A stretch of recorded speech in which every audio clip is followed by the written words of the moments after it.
podcast is part of the Sports Social Podcast Network.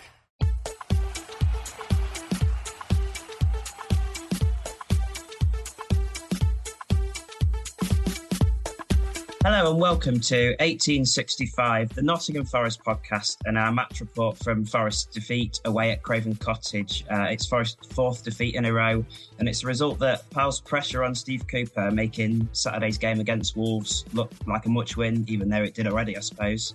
We're speaking on Thursday evening. Stephen is alongside me. Thank you for joining me, Stephen. And we're going to take a look at everything about the game. Forest lost 5-0 in the end. I'm sure you're very aware of that. It was first half goals from Alex Iwobi and Raul Jimenez that put Wolves ahead just before half time. And then Forest just didn't put up a fight in the second half, conceding another 2 goals to Iwobi and Jimenez before Tom Cairney got in on the action and scored as well. It looked like it could be curtains for Cooper, but as we speak, he's taken part in the pre-match press conference for Wolves, and it's looking like he'll have at least that game to get through it. So Stephen's here alongside me. I was at the game. Stephen watched from home. So it was yet another away defeat, a frustrating result, and a rather toothless performance from Forest last night. It was, and it was a kind of performance that we've not really seen under Steve Cooper. It was embarrassing. It was quite sad to watch as well, because it looked like the players had given up, and you'd never accuse players of doing that under Steve Cooper, which is worrying. And I was just fearing the worst. I thought Cooper would be gone after this.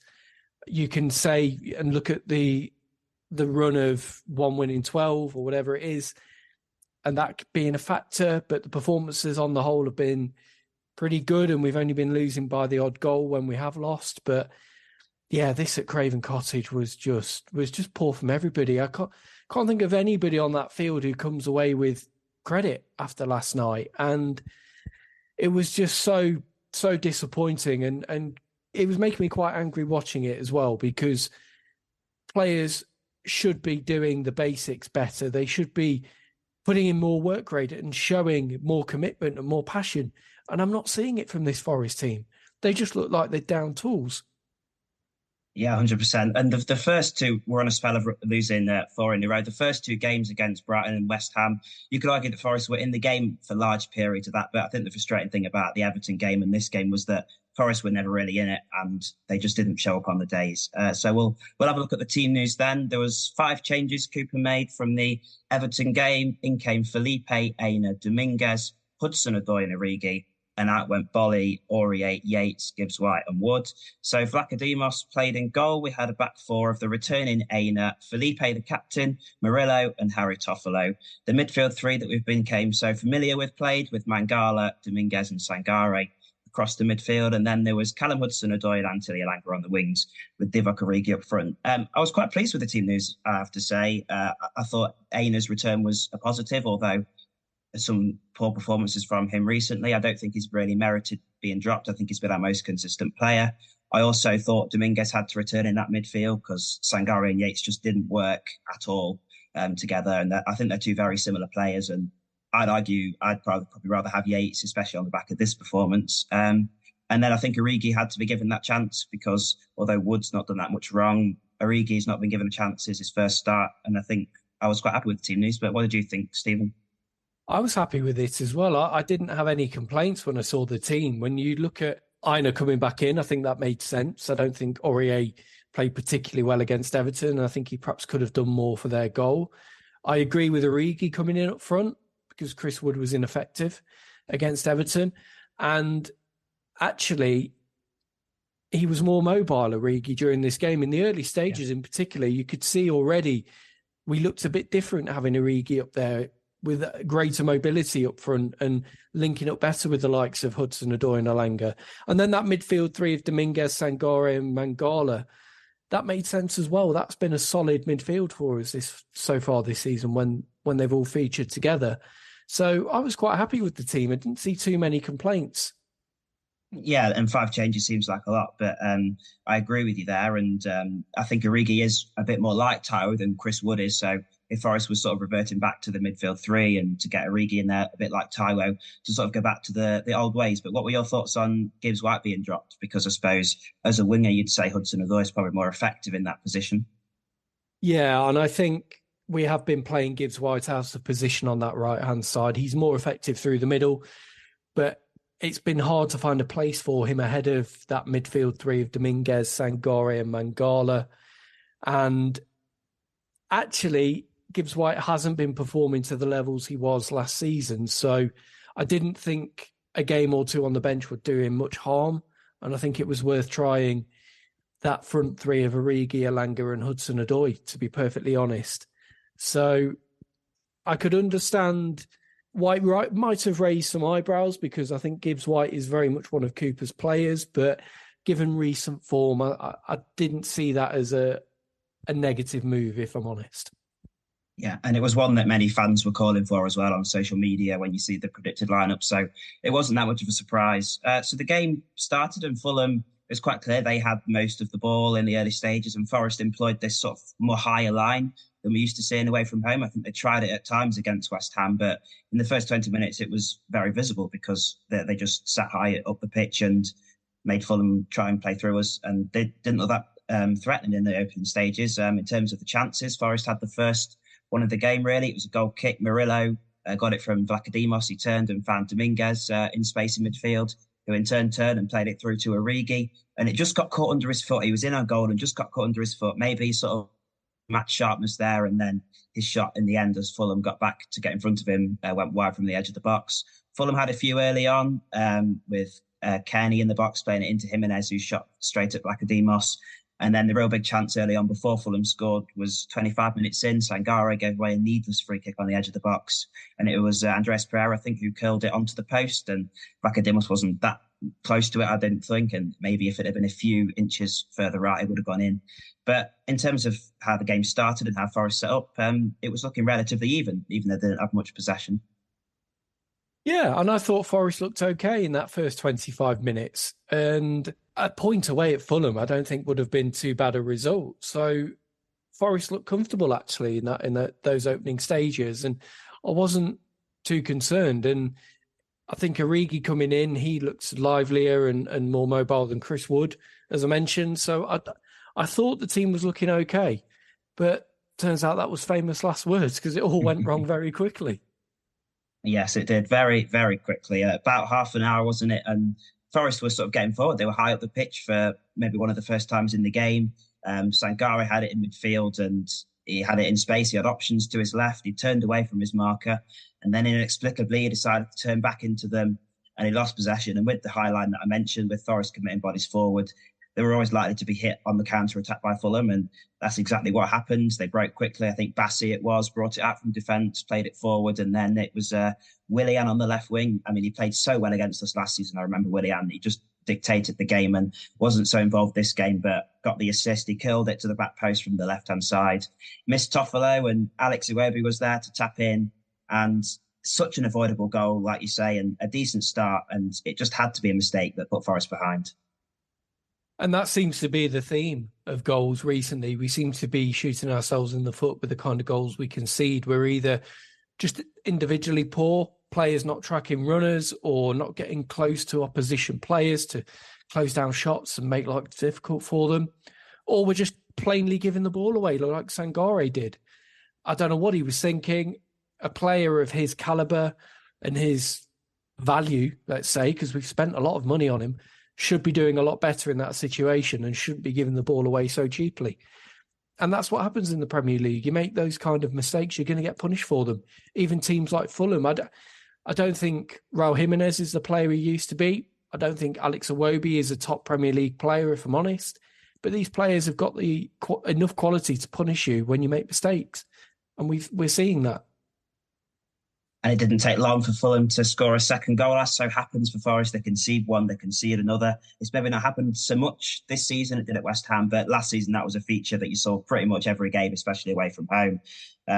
Forest did get forward actually after the goal. I think Murillo had a shot from a corner that flew over the bar, but then pretty quickly after that, Fulham came forward. And it was Murillo who I think was getting frustrated with the fact that Fulham were just passing it around midfield and the midfield weren't pressing. So Murillo took it upon himself to rush out of defence and try and make a tackle.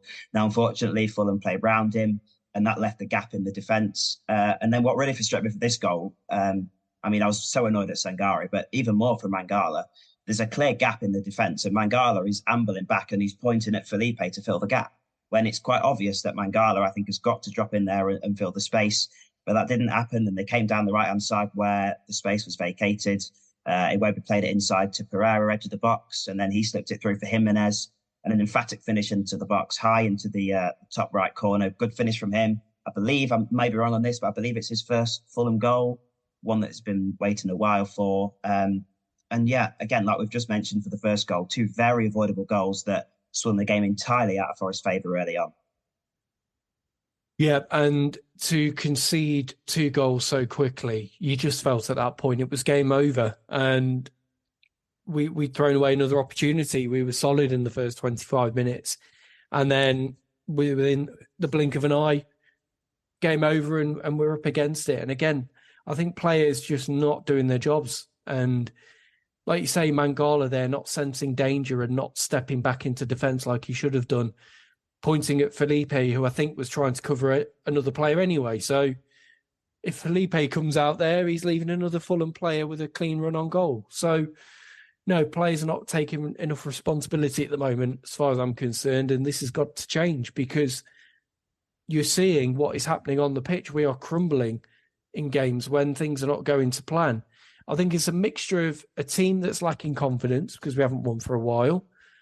That's fine. That happens in football. But players have got to step up and make things happen, do their jobs and do what they're supposed to do to try and turn form around, not throw their toys out of the pram and give up, which it looks like quite a few of them are doing at the moment. And you can't fault the manager because he did try to change things up. And you saw the changes that he made throughout the game. But in the first half, one thing he did was switch Hudson-Odoi and Elanga. And whether that's Cooper's choice or whether that's an internal player's decision, they switched. But still, neither of them managed to get into the game. Forest couldn't get the ball to them. And Origi was probably the one player that actually looked threatening, dropping deep, getting the ball off the midfielders because the wingers really struggled to get into the game. And I think, was it the Brentford game that the pair of them started instead of Gibbs White? And that was a very similar issue to what we had. So you maybe think that if the pair of them start without Gibbs White, that's always going to be a feature. So Forest struggled to have any impact on the game in the first half. The closest they came to scoring was when Mangala rode a few challenges and got to the edge of the box, and everyone was saying shoot, and he laid it to the left, and we got a corner. And that's when that's your closest opportunity, and not even a shot. Yeah.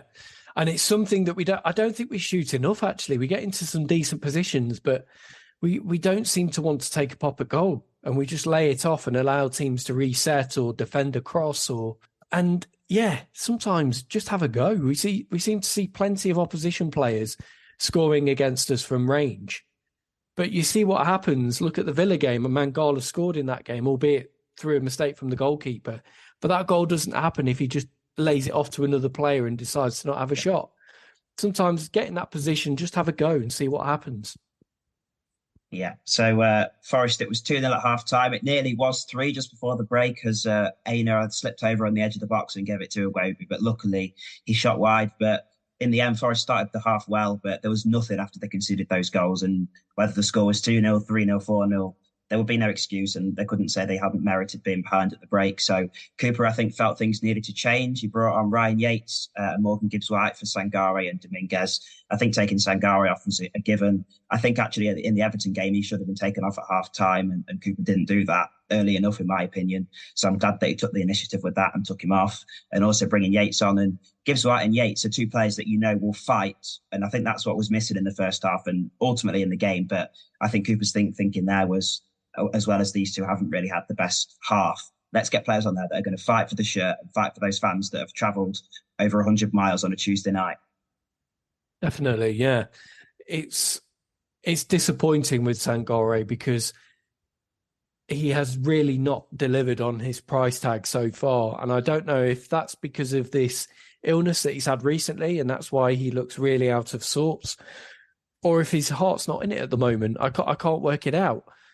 But I'm looking at Sangare and thinking maybe some time out of the team would do him good because he's not really delivering what we expect of him. And I'd probably now look at keeping Mangala, possibly Yates or Dominguez, and then having Gibbs-White in there as the sort of central attacking midfielder in the 3 and just see how that goes. Because you're right, Gibbs White will work, he'll cover ground, he'll make tackles, and he'll press the opposition. So too Ryan Yates, although I don't think he was as effective as he can be normally last night. I could understand the changes that Steve Cooper made to try and get some more energy on the pitch and a bit more drive and desire. Yeah, 100%. It was all too easy for Fulham. They didn't look bothered, if I'm being honest, Forest in the second half. They scored the third goal. It was an easy ball over the top that looked like Forest were going to defend it very easily. And instead, Jimenez took it down into the box, shrugged off Aina and Felipe, then went round the keeper and then backheeled it into the net or flicked it into the net or something like that. And I think that just showed how easy the game was for Fulham, how it was probably a surprise for them. And then you heard the sarcastic chants from Fulham when they had the ball going, way, way. I don't think Fulham could quite believe how easy they had the game. No, and when you've got a player like Jimenez scoring probably his first goals in a Fulham shirt and he's been playing for them for a year or 18 months or however long it is, it always seems to happen against Forest as well. If you've got a striker who's struggling to score goals, play them against Forest because they'll probably find one from somewhere. And this was, again, a really poor individual mistake, I thought. And I've been a big fan of Aina this season. I think he's been one of our better players, but he's got to do better there. Jimenez just made light work of him, shoved him to the ground. No strength, no resistance from Aina. It's quite an embarrassing goal to concede, really. You see him tumbling to the ground and then Jimenez goes past the keeper and backheels it in. You just think, come on, you've got to be better than this. And another example of poor individual mistakes costing us and actually making the team look silly as well.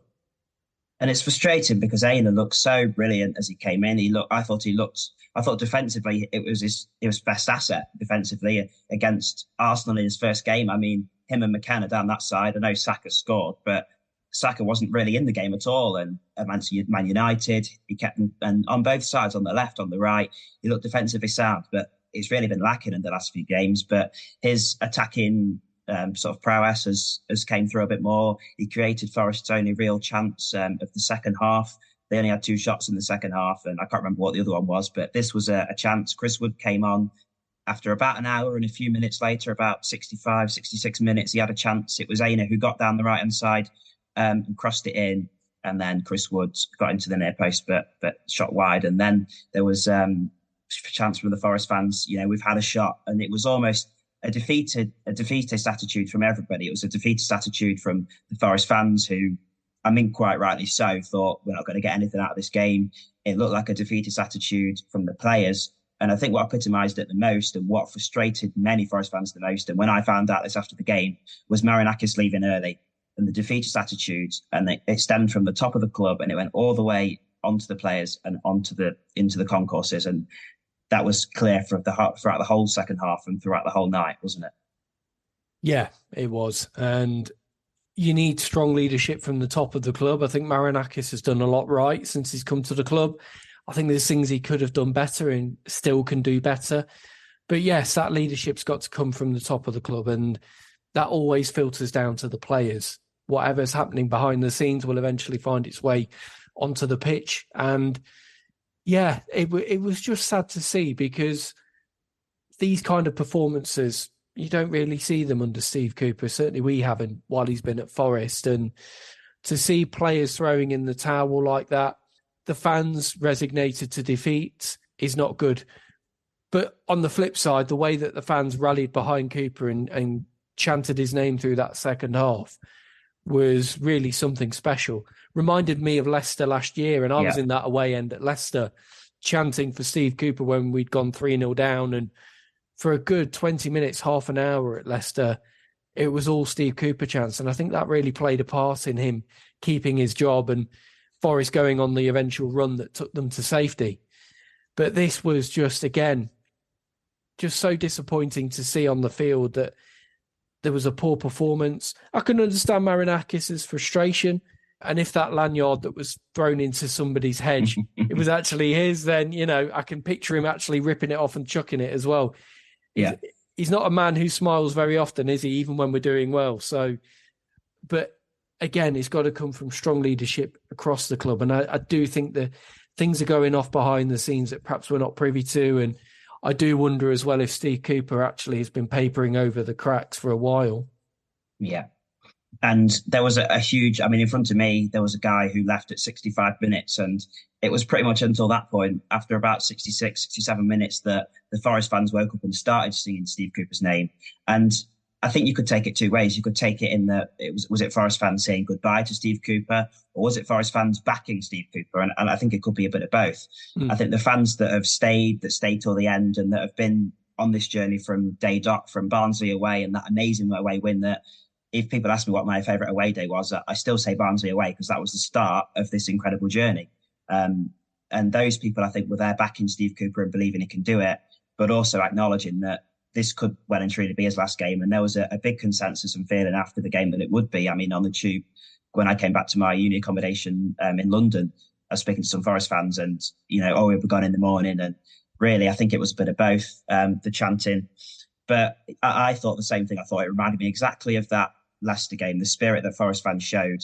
The only difference I'd say maybe was that I think the Leicester chants were more directed at the squad as well as Cooper, whereas I think those chants were directed firmly at Steve Cooper because that performance was unacceptable. And I said in the group chat, that performance reminded me of the Middlesbrough game under Houghton, because there was absolutely no fight there. The Everton game last week was a poor performance because we didn't sort of get hold of the game. We didn't have anything about us. Whereas this game was just flat. We didn't look interested. And that's in a way worse than the alternative. So as the chants carried on, Fulham, they scored another 2 goals. It was Iwobi who got one. He tapped it in at the back post after some nice play down Fulham's right-hand side. And then Cairney, I think, in a situation that summed up Forest, didn't it? Cairney's goal. They fell over themselves trying to play out from the back and then conceded from a 5-on-1 or something like that, wasn't it? And that moment, that Forest last night, didn't it? Yeah, it just summed everything up, really. And it was a Forest fan, Cairney, scoring the goal to rub salt into the wounds even more. Really did sum it up. And the big thing that I'm taking away from the game is that, yes, we can lose games. We can lose games by 5 in this league quite easily. But if you're putting in the effort and you're trying and you're showing that willingness to play and actually compete in games, I can forgive that. But if you are downing tools and you don't look bothered and you just look like you've given up, that's unforgivable. And you can say whatever you like about Steve Cooper's tactics, his team selections, how he sets up the team to play. But I think the players let him down big time last night, and that is inexcusable. All of them should be looking at themselves today, disgusted with the way that they've performed, and they should be looking now to put things right at Wolves on Saturday. If it's Steve Cooper's last game in charge, give him a performance to go out on. Give him a victory to go out on, because that's the least he deserves. He was talking last night in his post-match interview about how he didn't deserve the praise he was getting from the Forest fans. He deserves every bit of praise that he gets from the Forest fans. What he didn't deserve last night was that performance from his team, because it was inexcusable. It was inexcusable, and it finished 5-0. We'll give you a little break from Stephen and I ranting about Forest now. And when we come back, we'll have a look at the full-time mood. We'll discuss what happened at the end, at the full-time whistle, and we'll discuss the seeming lack of spirit that has been at the heartbeat of Forest and their success, and how it doesn't seem to be succeeding at the minute. You're listening to 1865, the Nottingham Forest podcast. With Lucky Land Slots, you can get lucky just about anywhere. Dearly beloved, we are gathered here today to... Has anyone seen the bride and groom? Sorry, we're here. We were getting lucky in the limo and we lost track of time. No, Lucky Land Casino, with cash prizes that add up quicker than a guest registry. In that case, I pronounce you lucky. Play for free at LuckyLandSlots.com. Daily bonuses are waiting. No purchase necessary. Void where prohibited by law. 18+. Terms and conditions apply. See website for details. 'Tis the season for festive football. And what's the best way to watch it? Well, it's down at your local Green King Sports Pub, of course. After all, Christmas is a time to catch up with your friends, old and new, and to get to your local for a pint, some food, and live action of every Christmas cracker when it comes to Premier League football. Each fixture from TNT, Sky and Amazon is live at Greene King Sport, which means wall-to-wall action on the huge HD screens. So head to your local Greene King and watch every winning goal, top bins volley, and yes, dodgy VAR decisions in an atmosphere worth sharing. Download the Greene King Sport app and you'll receive 10% off drinks every single time there's sport on the telly, and you'll be supporting us here at 1865, the Nottingham Forest podcast. Now it's back to your match report. The 1865 match report. Hello and welcome back to the 1865 Forest match report after Forest's 5-0. How many more times do I have to say this? 5-0 defeat away at Craven Cottage. And we'll talk about the full-time scenes now. So after the full-time whistle, some of the players gathered in front of the away end. And there was a hesitance, I think, from certain players who just didn't understand what was going on, didn't get it. There was shirt swapping. That's going to be going around social media. There was players stood on the halfway line for minutes talking, and I'm in danger of sounding like Roy Keane here, but I don't think that's acceptable. You've just gone to war. The first thing you should be doing is apologising to those fans that have given up their evening, booked days off work, spent tickets on trains, will get back at 2-3 o'clock in the morning, and you're too busy having a laughing joke in the halfway line. I think that was unacceptable, but it was a horrible moment for Steve Cooper, who fronted up to the Forest fans, who took responsibility as he always did. He comes, he claps, he puts his arms up in apology. And like you say, after the post-match interviews, he said it doesn't deserve it. And I think that a question that Colin Frey asked summed it up. He said, do some of your players just not get it? And that seems like that's the case at the minute. Yeah, it seems to be the way. And those post-match scenes were evidence of it. You had Ora Mangala, who'd swapped shirts with a Fulham player, and then he casually walks over to the Forest fans and he's wearing the Fulham shirt. Yeah, come on. Just a bit of self-awareness after you've lost 5-0. And you've got 2,500 travelling fans there who've been supporting you for the last 90 minutes. And yeah, I think some of the players don't get it. And it's sad to see, because one of the great strengths of Steve Cooper's time at Forest is the way that he has galvanised players to come together as a team. He's galvanised the club to come together as one. And to see players not bothered or not getting it was just really disappointing. And on the Amazon Prime coverage, they, at the final whistle, focused on Steve Cooper going over to the Forest fans. And it was quite upsetting to see him visibly gutted at what had happened and holding his hands up, apologising to the Forest fans who travelled to Craven Cottage. I just started to get a bit of a lump in my throat actually watching it, and it was sad to see, and I just felt so badly for Cooper in that moment, because he didn't deserve that. And yes, he's made mistakes and he's not a perfect manager, nobody is, but somebody who has given so much to the club in the last 2 and a bit years, somebody who's delivered so much to the club and invested so much in the club, deserves a lot better. And he does. And it's sad to see, because I think you've slowly started to see the sort of falling apart of Forest promotion season. Obviously, they didn't sign that many players last season, but there was still that fire in the belly from many of the players. And a lot of them came in, they got it from sort of the first game at home to West Ham. They felt this sudden togetherness that maybe I don't think many other clubs have. But slowly, as Forest have moved away from that side and have started to sign new players, expand, try to play better football, that's sort of faded. And I suppose maybe that's why second season syndrome is so rife, because when you come up, you're going to have a very similar group of players. Forest probably very different to what most teams have. Most teams have pretty much the same lineup, whereas we had to sign new players because of the loans. But slowly that's faded away. And I believe only Ryan Yates came on, who was part of that promotion season from last night. And that says it all. You've got the situation at the minute that's going on with McKenna and Worrell that have been banished from training, all things that don't seem like very Steve Cooper and don't seem very Forest over the past couple of years. So it's almost like everything is slowly falling apart. And I think Forest fans have shown that they want that togetherness to come back. They want Steve Cooper to be at the forefront of the club and to bring everything back together. But when you've got a group of players that seemingly aren't in the battle with you, it's an uphill task, isn't it?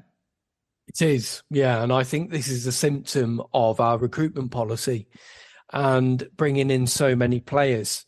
Now, last season, you could understand it because we got promoted way ahead of schedule, I think. And we did need to bring players in to survive, and we had to spend a bit of money to do that.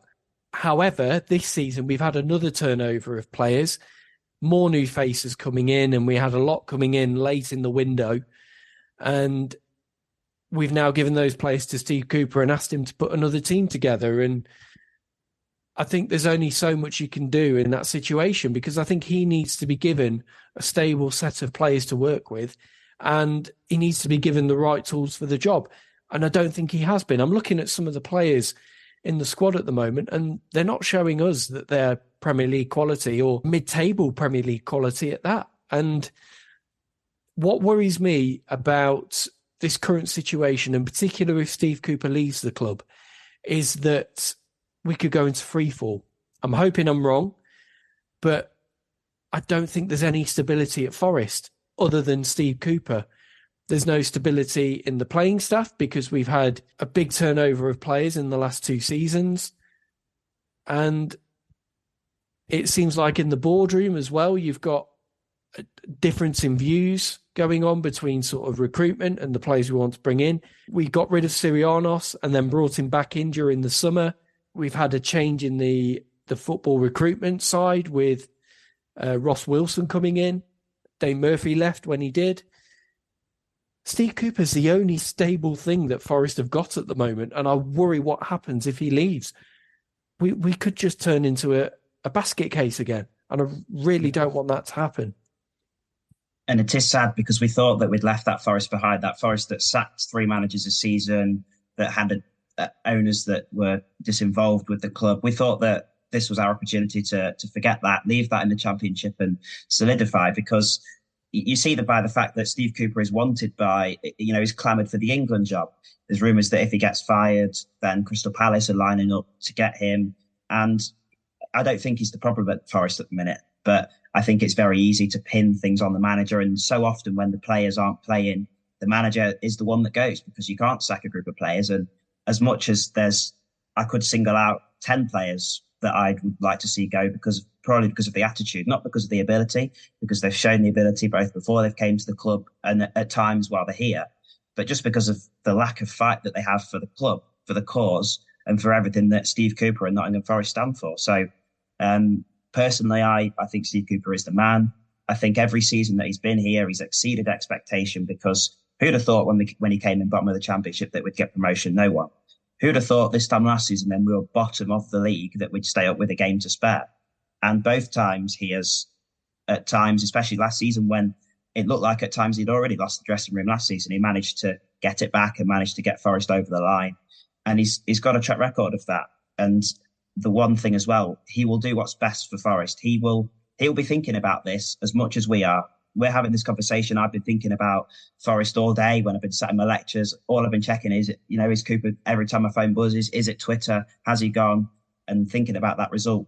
We know that you can see that he is one of us, and he will be thinking like that, and he'll be doing everything that he can to get Forest out of the situation. And I'm not sure you're going to find someone to replace him overnight. So do you also think Steve's the right man? Yeah, I do. I feel for him, and I understand that the run of form is not good enough and some of the performances haven't been good enough, but I still think Cooper is the man.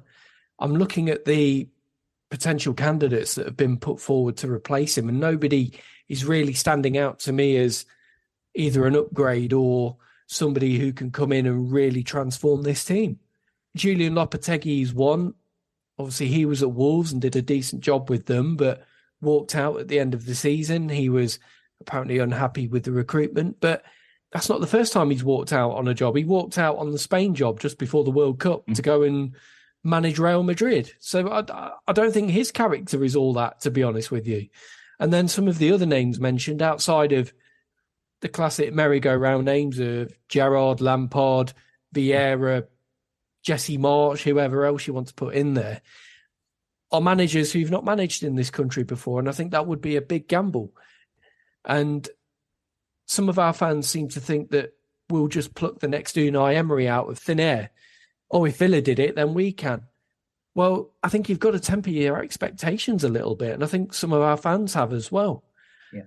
Villa finished 17th, 11th and 14th, I think, before they managed to get into Europe.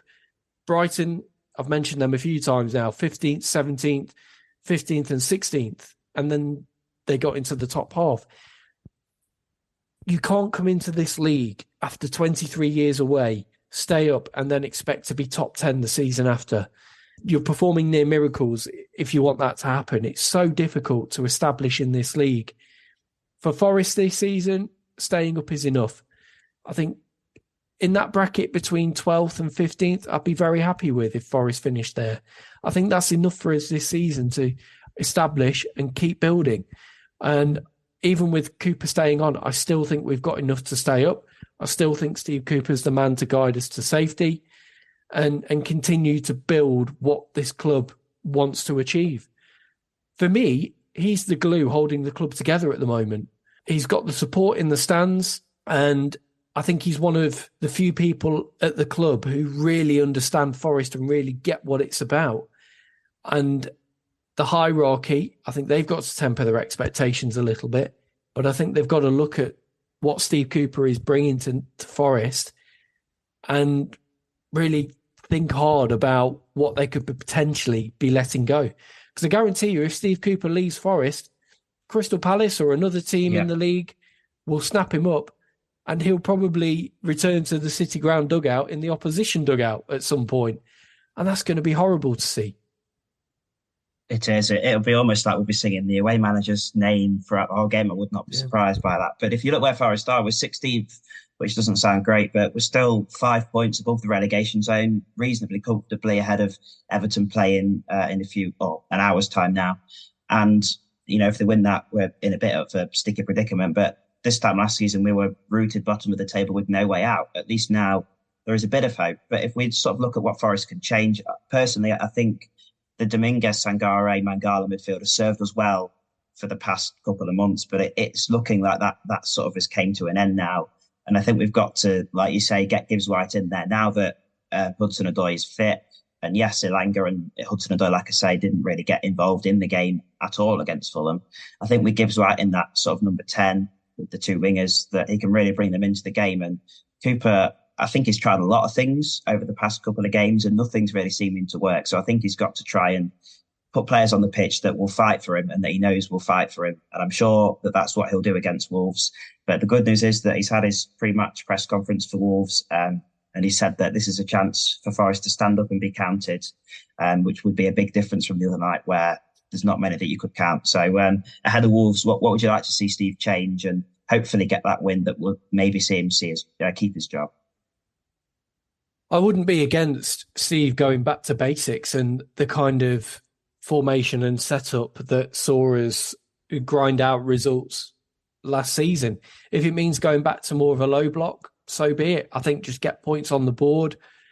I think bring the likes of Gibbs White and possibly Yates back into the fold and just put players in their best positions. So keep Elanga and Hudson-Odoi on the wings, replace one of Mangala, Sangare and Dominguez with Gibbs White. At the moment, I'd say Sangare because I don't think he's doing a lot. The back four, I think, is okay largely. Toffolo, I think, has done all right throughout this run. I don't see any reason why he should lose his place. Aina or Aurier, I'm not really sure about at the moment. I think just put one of them in and see what happens, really. And yes, I think just for Cooper, go back to basics. Get the team hard to beat again. Make the games about effort and commitment and get the players pressing, chasing down the opposition and defending like a team again. If we can do that, I think we've got every chance of getting a result at Wolves. And if Steve Cooper's here beyond that, great. I'd like to see that happen. I think he deserves until the new year at least and see where we are then. But whatever happens on Saturday, there is a potential that it could be Cooper's last game. And that's a really awful thing to be saying because it's going to be a sad day when that man leaves the club. It really is.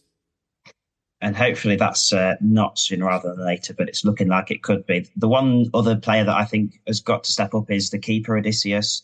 I'm not saying that he's at fault for any of the goals last night, but I think in the Everton game, he was flapping. He did not look secure. In the West Ham game, didn't seem that comfortable with him as well. And what I would say is if Matt Turner had put the performances in that he has over the past few weeks, there'd be people on social media shouting for him to get dropped. So I think Odysseus, as much as he looks more like a goalkeeper than Turner, and that's possibly why fans wanted him to come in, along with the pedigree, I think he's also got to step up, as has pretty much everyone.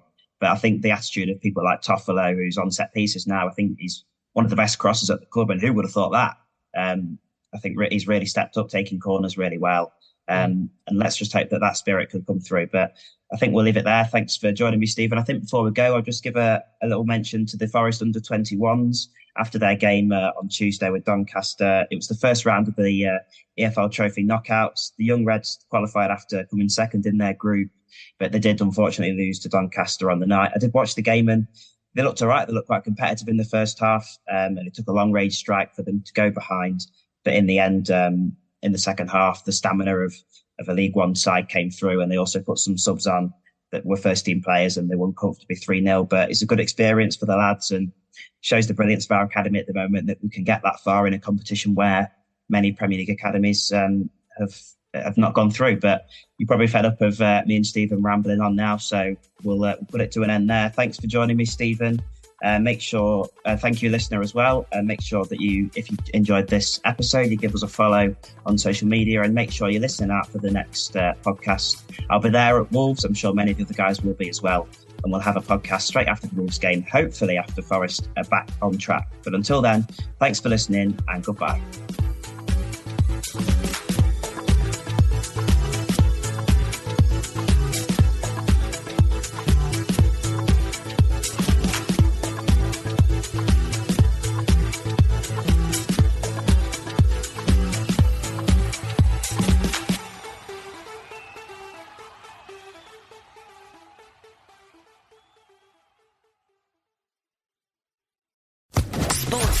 Podcast Network. If you're a last-minute gift shopper, then Instacart is your holiday rescue app this season. No more tracking packages, no more trips to the post office, and no more Christmas gifts arriving in February. Instead, you can just download Instacart to order gifts like beauty, tech, and gourmet goods from local stores and get them delivered in as fast as 1 hour. Plus, right now, you'll get free delivery on your first 3 orders. This offer is valid for a limited time. $10 minimum per order. Additional terms apply. Must be 21 plus to purchase alcohol where available.